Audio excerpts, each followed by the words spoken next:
जय संविधान जय भारत मी संजय कांबळे बहुजन प्रवाह न्यूज चॅनलमध्ये स्वागत करतो। मित्रांनो, आज आपण बारामती लोकसभा मतदारसंघामध्ये आलेलो आहोत आणि बारामती लोकसभा मतदारसंघातून नागरिकांची जी मतं आहेत लोकशाहीमध्ये कोणाला मतदान करायचं, कोणाला वोटिंग करायचं, कोणाला करणार आहेत याचं आपण मत जाणून घेणार सर्वे करत आहोत।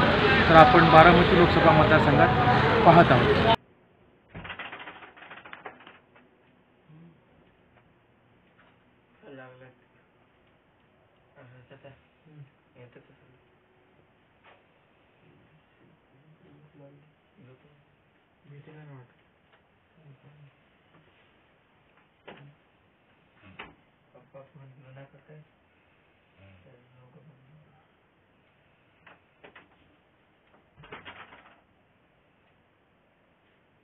आज आपल्यासमोर बारामती लोकसभा मतदारसंघाचे उमेदवार सुनेत्राताई पवार हे उभे आहेत आणि आता आपल्यासमोर माजी आमदार रमेश अप्पा थोरात आहेत।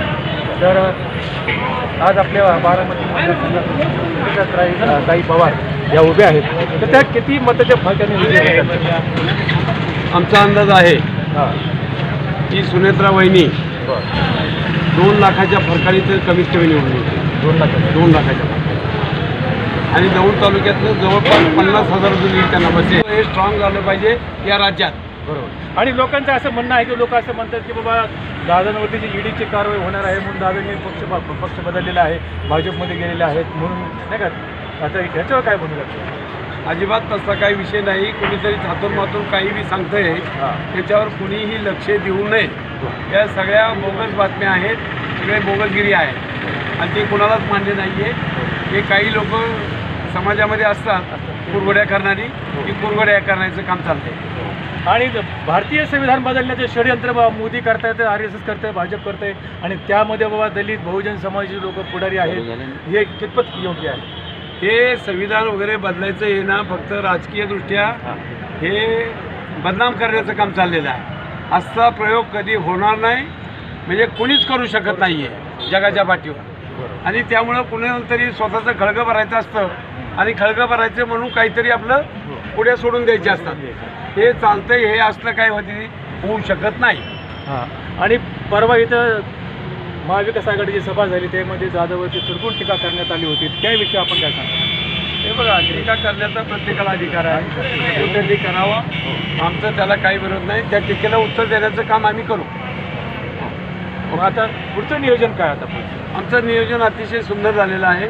आमचे सगळे कार्यकर्ते तळागाळापर्यंत पोहोचलेले आहेत आणि उद्याच्या म्हणजे 7 तारखेला सकाळी 7 वाजल्यापासून संध्याकाळी 6 वाजेपर्यंत जास्तीत जास्त मतदान करून घेतील, याच्याबद्दल तीळमात्र शंका नाही। शेवटची सभा आपली कधी आहे? शेवटची सभा उद्या 11:30 वाजता वरवण या ठिकाणी आहे।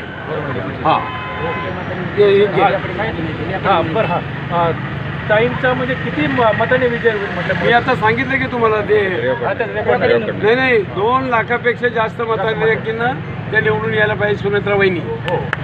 राष्ट्रवादी काँग्रेस पार्टीचा विजय असो, राष्ट्रवादी काँग्रेस पार्टीचा विजय असो। सुनेत्रा वहिनी तुम आगे बढ़ो, हम तुम्हारे साथ हैं। सुनेत्रा वहिनी तुम आगे बढ़ो, हम तुम्हारे साथ हैं। रमेश अप्पा आगे बढ़ो।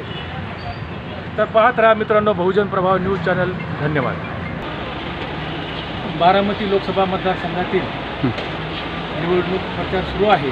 तर आज या ठिकाणी आपण दौंड शहरामध्ये आलेलो आहे, बारामती लोकसभा मतदारसंघात आलेलो आहे। बहुजन प्रवाह न्यूज चॅनलच्या माध्यमातून आपण नागरिकांशी म्हणजेच मतदारांशी चर्चा करत आहोत की आपल्या पुणे जिल्ह्यामध्ये आपल्या बारामती लोकसभा मतदारसंघातील कोणता उमेदवार आपण पसंत केला आहे, कोणत्या उमेदवाराला मत देणार आहे, आपण मोदी सरकार परत आणू इच्छितात का? बरं, काय नको? कारण काय झालं, आजपर्यंत आम्ही भाजपलाच मत दिलं। बरं, त्या पवारांच्या विरोधात मतदान केलं। अच्छा। त्यांनी भ्रष्टाचार केला म्हणून त्यांना मतदान केलं। आता ह्यांनी काय केलं तीच माणसं आमच्यावर आपण त्यामुळे आणि त्याच्यामुळं त्यांना दिलं काय, सुप्रियाताईला दिलं काय, सुप्रियाताईला दिलं माझ्यामध्ये जरी ती त्यांना दिलं तर जरी इकडं आलं असते त्याच्यामुळं त्या दोघांनाही मतदान करायचं नाही असं माझं हां, तर बारामती लोकसभा मतदारसंघातील मतदार म्हणतात की आम्ही दोघांनाही देणार नाही, सुनेत्रा पवारला बी नाही आणि सुप्रियाताई सुळेला पण नाही. तर नेमकं आपण मग कोणाला वोटिंग करणार आहोत, काय नेमकं तर कोण कोणाला? आता 38-39 मत उमेदवार आहेत. हां, त्यामध्ये कोण सक्षम वाटेल त्याला तेवढं शक्य नाही मत. आणि आता समजा आपल्यावर नाही का अजितदादा पवार यांनी 70,000 कोटीचा घोटाळा केलेला आहे आणि त्यातून ईडीची चौकशी वाचवण्यासाठी ते भाजपमध्ये गेलेले आहेत असं लोकांचं म्हणणं आहे. हे कितपत खरं योग्य आहे का? ठीक आहे त्यांच्यापर्यंत. आता सुनीताताई आपले हे सुप्रियाताई सुळे हे आपल्या 10-15 वर्षापासून ते आपल्या भागाचे खासदार आहेत, त्यांना संसद रत्न पुरस्कार देखील मिळालेला आहे. मग त्यांनी कामं केली नाही असं आपलं म्हणणं आहे का? नाही, त्यांनी त्यांच्यापर्यंत कामं केली. हां, त्याच्या विरोधातल्या खासदार आहेत, त्यामुळे त्यांना निधी तसं बाकी पण त्याच्यापर्यंत त्यांनी कामं केली. एक निष्कलंक व्यक्तिमत्व आहे, अपलंक नाही फक्त ते सत्तेच्या विरोधातले आहेत. सत्तेच्या विरोधामध्ये आहे. त्यामुळे त्यांनी असे म्हणावाची कामं नाही झाली. अच्छा. त्यांच्यापर्यंत त्यांनी केली, आता त्यांना वाईट बोलू. मोदी सरकार आल्यापासून आपण पाहतो की देशामध्ये महागाई वाढलेली आहे, प्रत्येक क्षेत्रामध्ये म्हणजे खासगीकरण झालेलं आहे, आरक्षणाविषयी चर्चा आहे, मुस्लिमांविषयी चर्चा आहे, मुस्लिम लोकांविरोधात त्यांची विधानं असतात मोदींची. तर भाजप येईल का खरोखर? भाजप आता कसं आहे, त्यांचं मत अधिक पहिल्यासारखं राहणार नाही असं वाटतं. महागाईचा मोठा खरा आहे. हो. महागाईचा त्रास केला झालेला आहे. काही प्रमाणात बऱ्याचशा प्रमाणात त्यांनी कामं देखील हां, त्याचीच विरोधी बाजू हां. महागाईचा मुद्दा आहे. त्यामुळे आता पूर्वीच्या मतापेक्षा नाही पण हीच वाटतं. आता ते EVM मशीन, तर हे मशीनचा एक मुद्दा आलेला आहे किंवा आता म्हणतो आपण की आपकी बार 400 पार मोदी सरकार म्हणतात, मोदी म्हणतात ते. तर मोदीला काय माहिती? मोदी काय कोणी यमराज नाही किंवा मोठे देवतर नाही किंवा त्यांना काय माहिती भविष्यात काय होणार? मग ते ठासून कसं काय सांगतात की माझे 400 शिटे येणार आहेत? काय मशीनमध्ये गडबडी होण्याची शक्यता नाकारता येत नाही. तुम्ही कसं बघता मतदार म्हणून? त्याचं काही सांगता येणार नाही. हां, आता स्थानिक वातावरण तर आपल्याला वाटतं की विरोधक आहे. ज्याला कळतो हां, कौल समजतो त्याच्या का? विरोधात जाते का काय किंवा हां. त्यांनी समजा त्याची चाचणी करतात मतदानाची. मतदानाची, हां. त्यावेळेस नेमकं काय होतं त्याचा अभ्यास करून आपण आपल्यापुरतं इथं बोलू शकतो पण बाहेरच्या राज्यात नाही एवढं काय सांगता येतं. हां, तेच ना, म्हणजे आपल्या तालुक्या आपले नाही का आपल्या मतदारसंघात.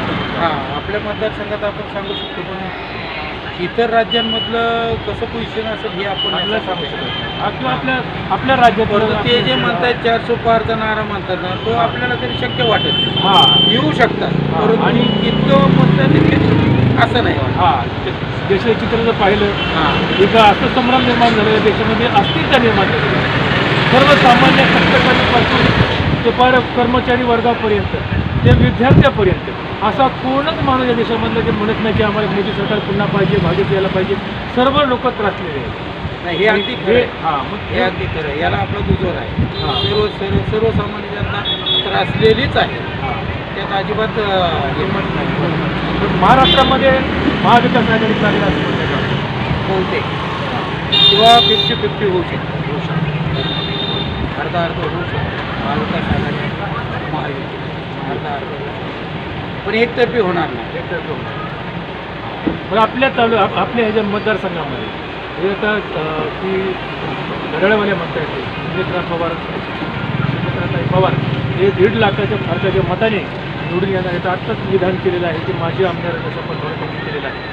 तर हे होऊ शकतं, एवढं पार होईल का? एकदम घासून कसं टाकून तो त्यांचा सर्वे असेल. हो, पण तसं तरी एकंदरीत वाटत नाही वाटत. आपल्याला वाटत तो त्यांचा वैयक्तिक काय सर्वे असेल त्यांचं काय जजमेंट असेल हां, त्या पद्धतीने ते बोलत असतील पण आपल्याला तसं वाटत नाही.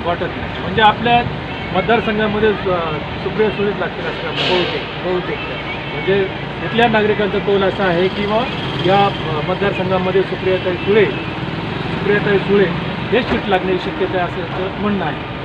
मग समजा आता एक तिसऱ्यांदा समजा आपली सुप्रियाताई सुळे लागली तर खरोखरच आपल्या वार्डाचा किंवा आपल्या मतदारसंघाचा काय इतके दिवस तर ते विरोधातच होते आता. त्यामुळे त्यांना काही त्या पद्धतीने पाहिजे असा निधी मिळाला नाही.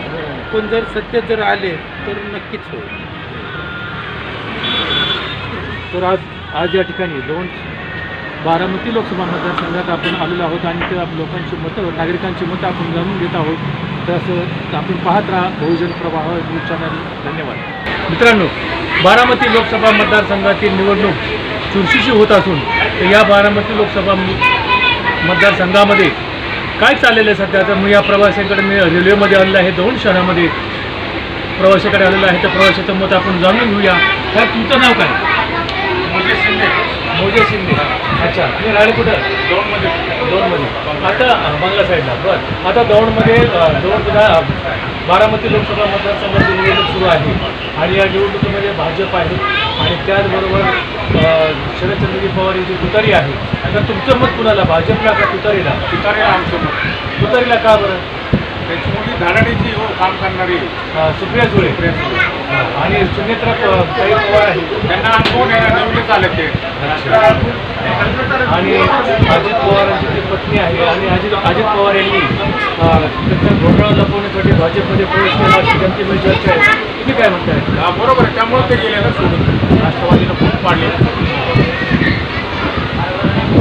आणि शरदचंद्रजी पवार साहेब यांची पत्नी आहे, तर त्यांना संसदरत्न पुरस्कार मिळालेला आहे. तर त्यांनी यापूर्वीही कामं केलेली आहेत तर तुमच्या वाड्यात भरपूर केलेले लोक आणि याही वेळेस ते निवडून येतील का? हो, येणार आहे. साधारणतः एकंदरीत किती लाखांनी येतील, किती हजारांनी येतील, काय असं अंदाज? काही एवढं नाही सांगता येणार. पण अंदाज काय असेल? भरपूर राहतात. पण निवडून हे सुप्रिया सुळेच्या नावाने. मोदीला काय नाही देणार तुम्ही? मोदीने काय केलं? सगळं महागाई केली, नोकरी नाही, काय नाही. आणि समजा मोदी जर म्हणतात की मला 400 पार किंवा माझे 400 सुद्धा निवडून येणार आहेत, काय मशीनला काहीतरी केले त्याने घोटाळा. म्हणजे सर्वसामान्य लोक सुद्धा आता मतदारांना कळत आहे की EVM मशीनमध्ये घोटाळा आहे आणि घोटाळा करून हे भाजप सरकार सत्तेवर येत आहे. भाजप RSS ही जी संघटना आहे ही मतामध्ये घोटाळा करून म्हणजे नागरिकांचं मत चोरत आहे. मतं चोरून हे सरकार बनवत आहे. हे तुमचं ठाम मत आहे का? हो, ठाम. मग निवडणूक आयोग का नाही म्हणत? आता त्यांचं ते सत्ता सगळ्यामुळे काय नाही करत. म्हणजे निवडणूक आयोग हे स्वायत्त संस्था असताना देखील हे नागरिकांचं मत जाणून घेत नाही किंवा मत विकत घेत नाही. बॅलेट पेपरवर निवडणुका घ्याव्यात आणि मतपत्रिकेवर निवडणूक घ्यावेत अशा नागरिकांची मागणी आहे, परंतु त्याला निवडणूक आयोग दाद घेत नाही. बरं, तुमचं काय म्हणणं आहे?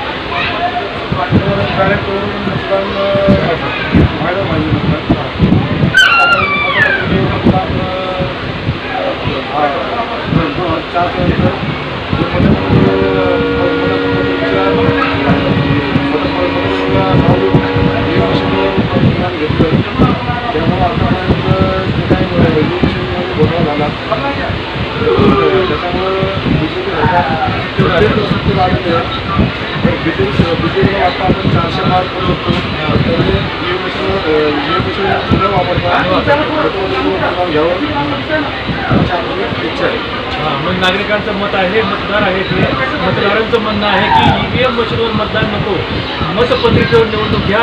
तर बघू मग मोदीची ताकद किती आहे, लोकप्रियता किती आहे, कोण निवडून येईल, काय येईल हे जनता ठरवेल. तर आता हे मतदान कधी आहे? आपण थोडं मतदान करणार आहात, कोण निवडून येईल? माझं मतदान मध्ये आहे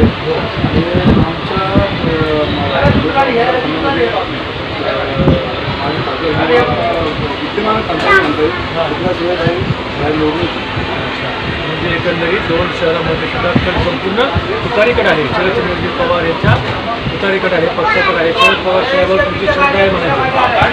आपण निवडून सुप्रिया सुळे येणारच. धन्यवाद. पाहत राहा मित्रांनो बहुजन प्रवाह न्यूज.